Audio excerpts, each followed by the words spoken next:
les inéquations. Alors, une inéquation du premier degré, une inéquation produit, une inéquation quotient. Alors, pour l'inéquation du premier degré, bon, ben, c'est pas bien compliqué. On procède comme habituellement avec le premier degré, c'est-à-dire qu'on va passer les x d'un côté, le reste de l'autre.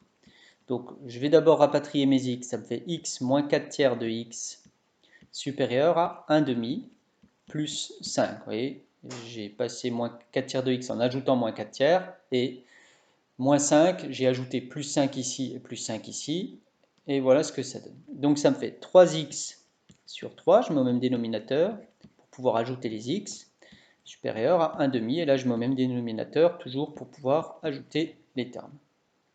J'obtiens moins 1 tiers de x supérieur à 11 demi.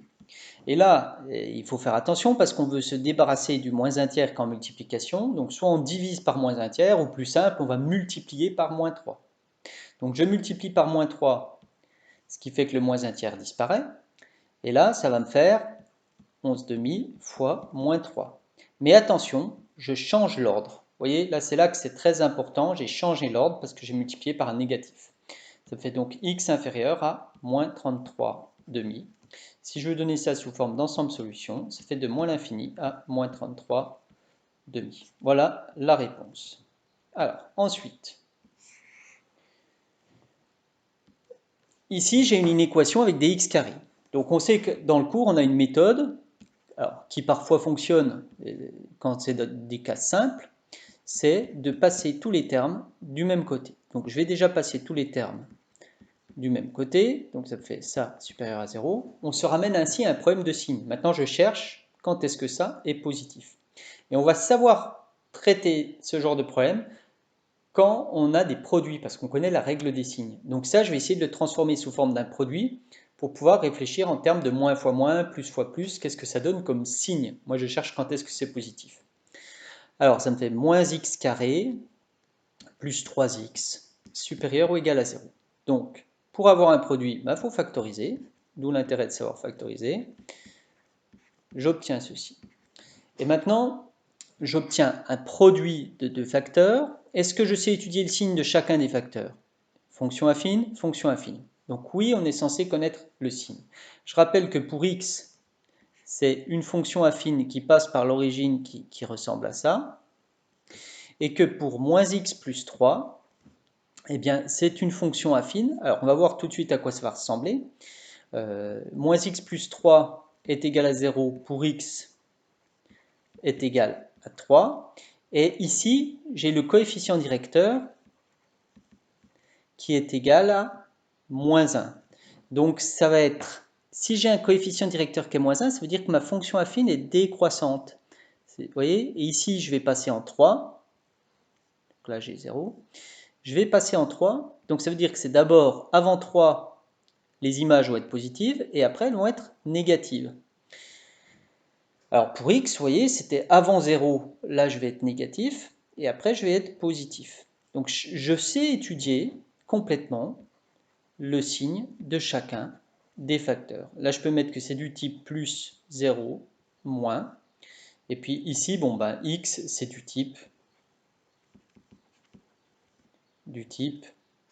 moins 0, plus. Et donc, je suis capable maintenant de faire un tableau de signes. Donc, je me lance dans la construction du tableau de signes. Voilà. Alors, j'ai deux valeurs ici où il va y avoir des changements de signes. Donc, je vais faire deux séparations. On va de moins l'infini à plus l'infini. Je mets dans l'ordre donc de 0 à 3. Je mets x. J'ai moins x plus 3. Et x facteur de moins x plus 3. Donc x s'annule en 0. Moins x plus 3 s'annule ici en 3. J'ai dit comment je remplis jusqu'à la valeur qui annule ici. J'ai dit que c'était d'abord négatif. Ensuite, c'est que des plus. Puis là, jusqu'à la valeur qui annule, jusqu'à 3, j'ai dit que c'était positif. Vous voyez, la fonction affine qui descend. Ensuite, je applique ma règle des signes. Entre moins l'infini et 0, c'est donc moins fois plus, ça fait moins, plus, moins. Quand il y en a un qui vaut 0, le produit fait 0. Maintenant, je suis capable de dire quand est-ce que ce produit est positif. Vous voyez, c'est ici qu'il est positif. Et du coup, c'est quand x se balade entre quelle valeur et quelle valeur? Ben, entre 0 et 3. Et comme on a transformé une inéquation de départ en celle-ci, sans que ça change les solutions. Donc les solutions qu'on trouve pour la dernière, c'est les mêmes que pour la première. Donc les solutions de l'inéquation de départ, c'est bien quand x est entre 0 et 3. Donc je peux écrire s égale 0, 3. Voilà pour l'inéquation. Alors, troisième inéquation. Donc là, j'ai déjà écrit les choses. La troisième inéquation, c'est celle-ci. C'est une inéquation quotient. Alors, quand on a des inéquations avec des x en dessous, l'idée c'est de tout passer à gauche, se ramener à un seul quotient et d'étudier son signe. Donc là, c'est déjà sous forme d'un seul quotient, on a déjà le 0 à droite, donc je cherche quand est-ce que ce quotient est négatif. Alors, est-ce qu'on sait étudier le signe de chacun des termes du quotient? Alors, au-dessus, c'est 3x moins 7, fonction affine ici. Donc ça, je sais parfaitement étudier son signe. Et le signe de 5 moins x, c'est la même chose. Alors, 3x moins 7, je cherche la valeur qui annule, ici. Et le 3, le coefficient directeur, est positif. Donc, c'est une fonction affine qui est croissante. Ça va être d'abord négatif, 0. Et ici, on aura 7 tiers. Pour 5 moins x, eh bien là ça s'annule en 5, mais comme le coefficient directeur, vous voyez ici, il est de moins 1, la fonction affine est décroissante, et donc ça va être du type plus, d'abord les positifs, ensuite 0, ensuite moins. Hein, on a une fonction affine qui va faire quelque chose comme ça. Là on va voir 5, là ce sera donc des valeurs positives, et là des valeurs négatives. Et donc, je peux remplir chacune de mes lignes.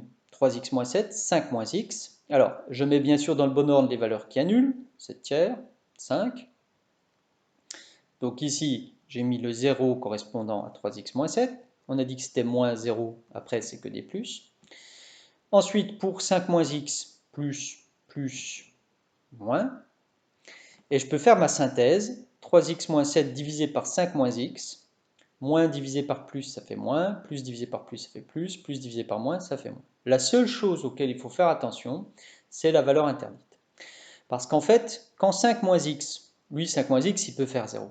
Mais quand il passe au dénominateur, c'est impossible d'avoir 0 ici au dénominateur. Donc 5 moins x n'a pas le droit d'être égal à 0 quand je passe au dénominateur. Donc je signifie ça à l'aide d'une double barre ici. Par contre, le numérateur ne pose aucun problème, le quotient fait aller 0. Et donc, je peux répondre à ma question, à savoir quand est-ce que le quotient est inférieur ou égal à 0. Eh bien, inférieur à 0, ça veut dire moins. C'est quand on est dans cette zone-là et dans cette zone-là. Alors, pour quel x est-ce que ça arrive? C'est quand x est entre moins l'infini et 7 tiers, union de 5 à plus l'infini. Bien sûr, je ne prends pas le 5 parce que c'est une valeur interdite. Donc, vous voyez, j'ai bien exclu le 5 ici et on a